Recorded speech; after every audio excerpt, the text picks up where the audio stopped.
ফুটিয়ে তুলবে। আপনাদের কাছে প্রশ্নের কাছে দৃষ্টি আকর্ষণ করতে চাই, আজকে আপনারা অতি শীঘ্রই এই খুনিদেরকে আপনাদের আইনের আওতায় আনার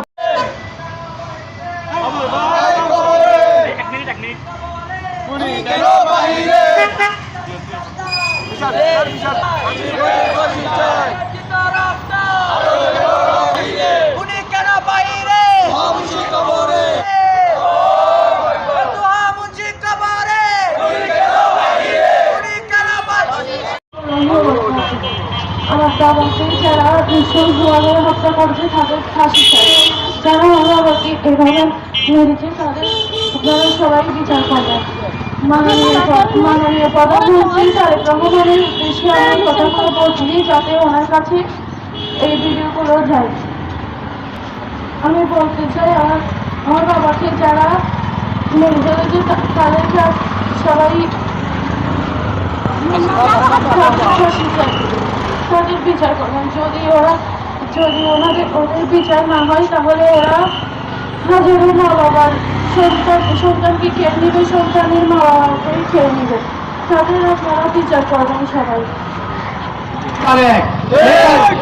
সে তারিখের পাওয়ার দেখিয়ে এলাকার মধ্যে যত খুনাখুনি অনেকবার তাকে বলেছি আপনারা সাবধান হন, সাবধান হন, সাবধান হন, কিন্তু তারা আমাদের কথা রাখেননি।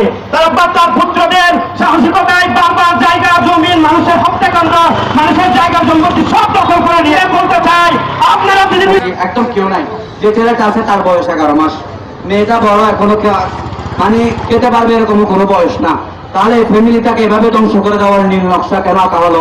একজন আসামিকে রিমান্ডে আনা হয়েছে, আনোয়ারকে। আমরা এখনো পর্যন্ত কোনো তথ্য পেলাম না 164 কি আসছে। এবং এখানে আমাদের কাছে তথ্য আছে এলাকা থেকে অনেক বড় বড় নেতারা নাকি সুপারিশ করতেছে রিমান্ড। আমার ভাইকে শুক্রবার রাতে 31 তারিখ 12:30 আমার ভাইকে খুন করেছে। ওদের ফ্যামিলিতে এগুলা চলা কোনো বিষয় না।